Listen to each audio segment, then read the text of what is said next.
오늘 우리 주신 하나님 말씀은 호세아 3장 1절에서 5절입니다.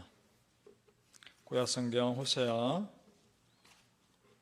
3장 1절에서 5절 말씀 1259페이지에 있습니다. 우리 같이 읽어보겠습니다. 시작. 여호와께서 내게 이르시되 이스라엘 자손이 다른 신을 섬기고 건포도 과자를 즐길지라도 여호와가 그들을 사랑하나니 너는 또 가서 타인의 사랑을 받아 음녀가 된 그 여자를 사랑하라 하시기로 내가 은 15개와 보리 한 호멜 반으로 나를 위하여 그를 사고 그에게 이르기를 너는 많은 날 동안 나와 함께 지내고 음행하지 말며 다른 남자를 따르지 말라 나도 네게 그리하리라 하였노라. 이스라엘 자손들이 많은 날 동안 왕도 없고 지도자도 없고 제사도 없고 조상도 없고 에봇도 없고 드라빔도 없이 지내다가 그 후에 이스라엘 자손이 돌아와서 그들의 하나님 여호와와 그들의 왕 다윗을 찾고 마지막 날에는 여호와를 경외함으로 여호와와 그의 은총으로 나아가리라. 아멘. 오늘 새벽에 예비하신 하나님의 은혜가 우리 성도님들께 함께 하시기를 예수님의 이름으로 축복합니다. 아멘. 오늘 말씀에서 하나님은 호세아 선지자에게 음란한 아내를 그래도 사랑해라. 그리고 포기하지 말고 데려와라. 그렇게 말씀하십니다. 하나님이 이렇게 말씀하시는 이유는 하나님 당신께서 음란한 이스라엘 백성들을 사랑하셨고 포기하지 않으셨기 때문입니다. 내가 그랬으니까 너도 그래라. 이 말씀 하시는 겁니다. 이 말씀의 내용은 정확히 신약 성경의 예수님의 모습이기도 합니다. 요한복음 13장 34절 35절에 예수님이 이런 말씀 하셨습니다. 새 계명을 너희에게 주노니 서로 사랑하라. 내가 너희를 사랑한 것 같이 너희도 서로 사랑하라.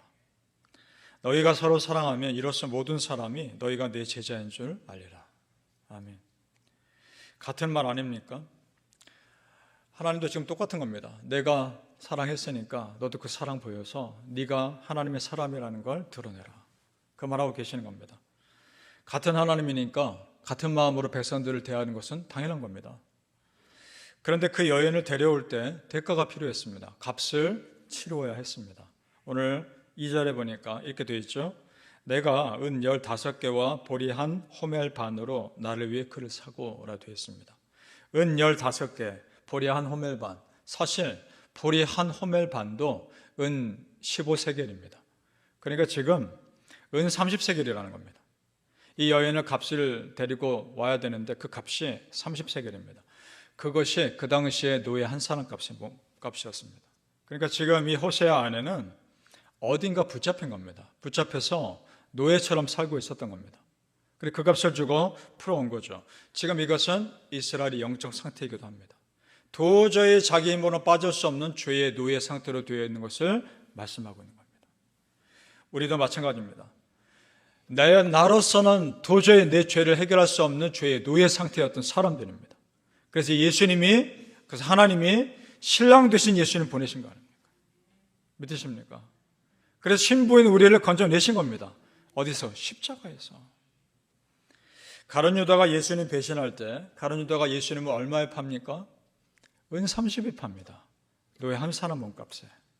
그런데 예수님이 보니까 비교할 수 없는 죄값이 우리 안에 있었던 겁니다. 그 십자가에서 다 갚아내십니다. 그래서 마지막에 예수님이 십자가에서 하신 말씀 뭐라 하십니까? 다 이루었다. 이 다 이루었다라는 말뜻 자체가 다 갚았다라는 뜻입니다. 값을 다 치루었다, 완부를 했다 이 뜻입니다. 그렇다면 보세요.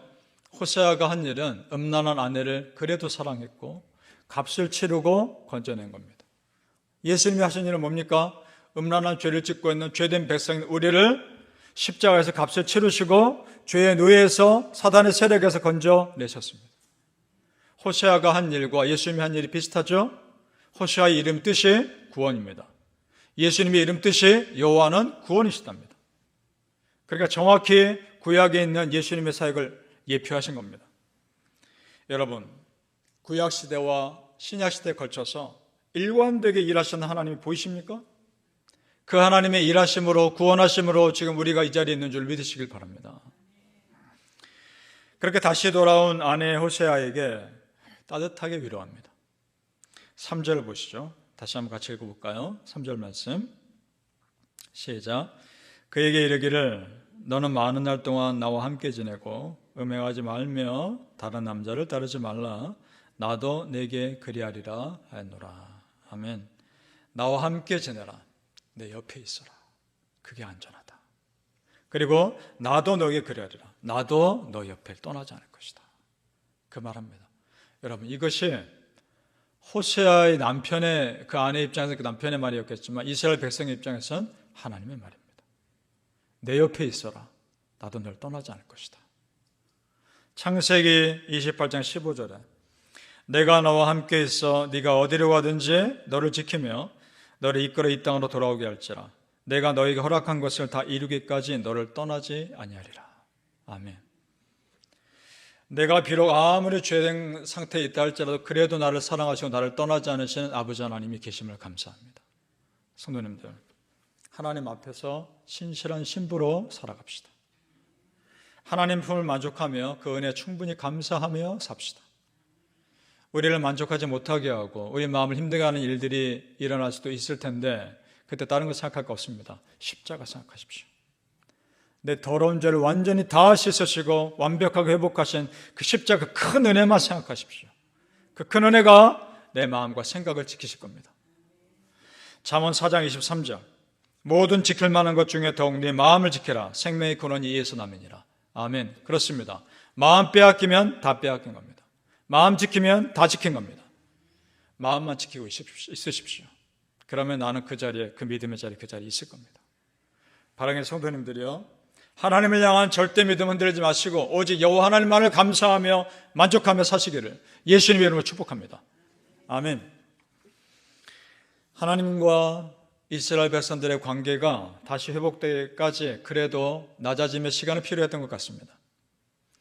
그것이 역사적으로는 이스라엘의 멸망과 바벨론의 포로로 끌려가는 것이었겠죠.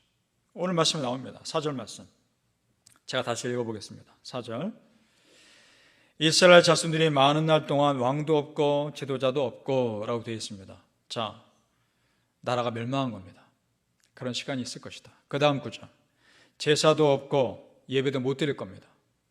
주상도 없고 에봇도 없고 드라빔도 없이 지내다가 이제 더 이상 우상 숭배 안 하고 산다는 겁니다. 회개하며 산다는 겁니다. 여기서 에봇은 제사장들이 있던 옷이었는데 그것을 나중에는 마치 점치는 것처럼 그렇게 활용합니다. 이것도 그러니까 우상 숭배에 나중에 쓰이게 됩니다. 자, 에봇, 드라빔, 주상, 우상 숭배를 이제 끊는 겁니다. 끊고 회개하며 지내다가 이런 뜻입니다. 그러다가 때가 되었을 때 회복해 주신다는 겁니다. 5절 말씀 같이 읽어보죠. 5절 말씀 시작.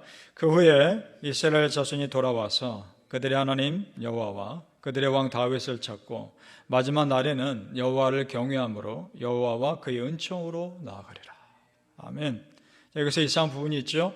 이미 죽은 다윗 왕을 왜 찾습니까? 죽은 다윗 왕을 찾는다는 의미가 아닌 거죠. 다윗의 후손으로 나오실 메시아를 찾는다는 겁니다. 믿습니까? 성경의 예언을 그대로 믿는 겁니다. 이걸 우리에게 적용해 보죠. 오늘날 우리에게 이런 겁니다. 크리스찬이 은혜 받으면, 성도님들, 하나님 믿는 사람이 은혜 받으면 예수님 찾게 돼 있습니다. 더 예수님 찾게 돼 있습니다. 예수님 더 알고 싶어지게 돼 있습니다. 주일날 예배 드려도 예배당에 계속 머무르고 싶은 마음이 생깁니다. 은혜가 있는 곳에 계속 머물고 싶어집니다.